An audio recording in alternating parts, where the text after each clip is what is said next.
Albert Einstein. Solo con decir el nombre a todos nos viene a la cabeza la palabra genio. Y claro, esa imagen del científico con el pelo de punta y una mirada así como pícara es un icono mundial. Pero, ¿y si os dijera que detrás de esa figura que creemos conocer de sobra se esconde una historia, bueno, bastante más complicada y, desde luego, mucho más sorprendente? Pues la respuesta corta es que no, para nada. La vida de Einstein está llenísima de secretos, de contradicciones y de momentos tan raros que parecen sacados de una película. Así que vamos a sumergirnos juntos en la cara oculta del hombre que, literalmente, cambió nuestra forma de ver el universo. Agarraos porque vienen curvas. Una hija secreta. Un contrato matrimonial que hoy nos parecería humillante.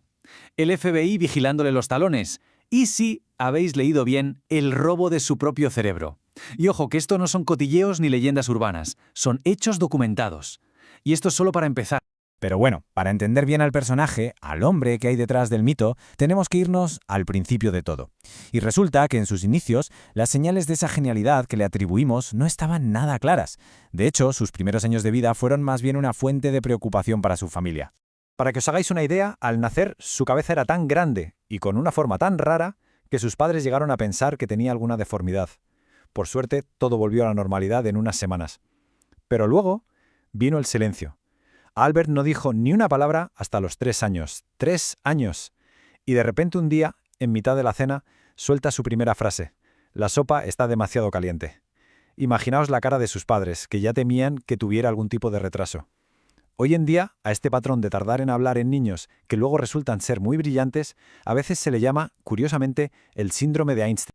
Y en el colegio la cosa no mejoró mucho. Su espíritu era súper rebelde y, claro, chocó de frente con el sistema educativo alemán de la época, que era increíblemente rígido. Odiaba tener que memorizar las cosas sin más y estaba todo el día cuestionando a los profesores. Llegó a un punto en que los tenía tan hartos que uno de ellos les petó directamente que su sola presencia en el aula socavaba el respeto que la clase le debía. Ahí es nada.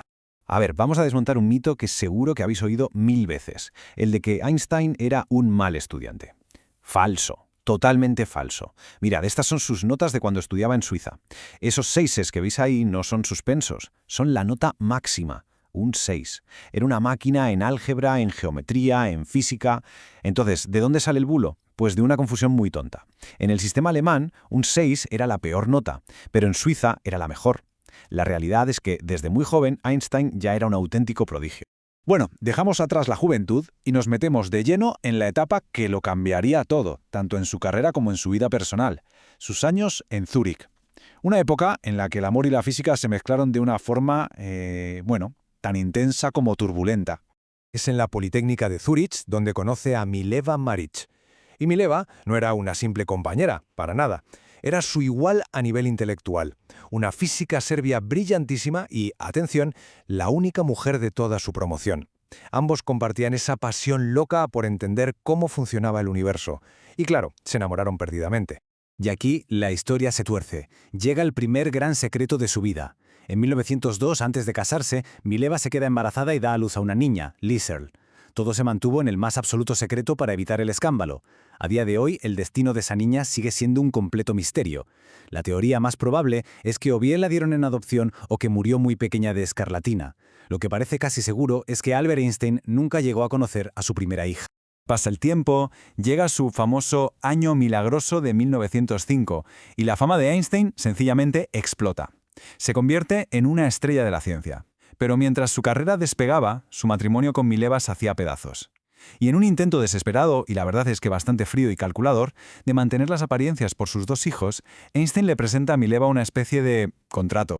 Esto no era un acuerdo de igual a igual, era una lista de exigencias. Algunas de las normas eran, por ejemplo, que ella se asegurase de que su ropa y su estudio estuvieran siempre impecables, o que le sirviera las 3 comidas del día en su habitación. Pero las peores eran las personales. Le exigía renunciar a cualquier tipo de intimidad, a no sentarse con él y, lo más fuerte, a dejar de hablarle si él se lo pedía. Aunque parezca increíble, Mileva aceptó, por sus hijos, pero la situación lógicamente se volvió insostenible. El final de su matrimonio fue igual de raro que todo lo demás. Como Einstein no tenía dinero para pagarle el divorcio, le hizo una propuesta a Mileva que es de película. Le dijo, mira, estoy segurísimo de que un día voy a ganar el premio Nobel. Te apuesto a que cuando lo gane, te daré todo el dinero del premio. Y ella, que también era una científica muy lista, echó sus cálculos y aceptó la apuesta. ¿Y qué pasó? Pues que años después, Einstein ganó el Nobel y cumplió su palabra. Le dio hasta el último céntimo. Bien, tras el divorcio y el fin de la Primera Guerra Mundial, la vida de Einstein entra en una fase completamente nueva. Ya es un ícono mundial, una celebridad, pero su activismo político también le va a poner en el punto de mira de los gobiernos más poderosos del planeta. Con la llegada de Hitler al poder, la situación en Alemania se vuelve insostenible. Einstein, que era judío y un pacifista muy conocido, se convierte en un objetivo del régimen nazi.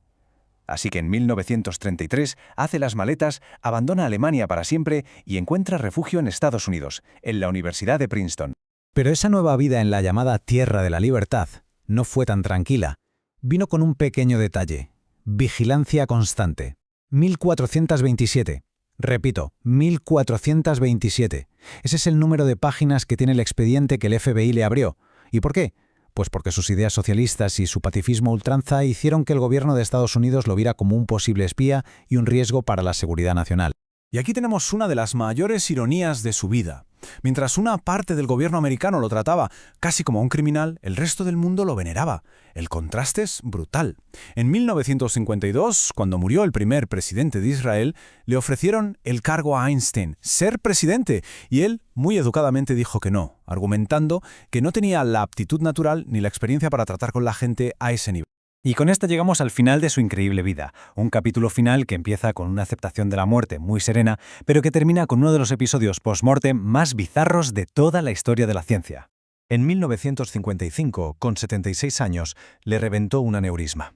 Los médicos le ofrecieron probar una cirugía experimental, una oportunidad de alargar su vida, pero él se negó en rotundo, con estas palabras. Ya había vivido lo suyo, sentía que había cumplido su misión, y quería irse a su manera. Y así fue. Murió con elegancia, tal y como deseaba. Pero entonces, justo cuando pensábamos que la historia acababa, da un giro totalmente macabro. El patólogo que le hizo la autopsia, un tal Thomas Harvey, tomó una decisión increíble. Sin pedir permiso a nadie, extrajo el cerebro de Einstein y se lo llevó a su casa. Lo robó. Su idea era descubrir el secreto de su genialidad. Y durante más de 40 años tuvo el cerebro guardado en frascos. Lo cortó en 240 trocitos y fue enviando muestras a científicos por todo el mundo. Una locura. No fue hasta 1998, ya con 80 y tantos años, cuando devolvió lo que quedaba de él. Genio y padre ausente, pacifista y a la vez una figura clave en el inicio de la era atómica, un icono para la humanidad y al mismo tiempo un hombre con unos defectos personales enormes. La historia de Albert Einstein nos obliga a hacernos una pregunta muy importante. Cuando miramos a las grandes figuras de la historia, ¿debemos aceptar el pack completo, con sus luces y sus sombras, o nos quedamos solo con la parte bonita, la que encaja con la leyenda? La respuesta, como el propio universo que él nos enseñó a entender, seguramente es relativa.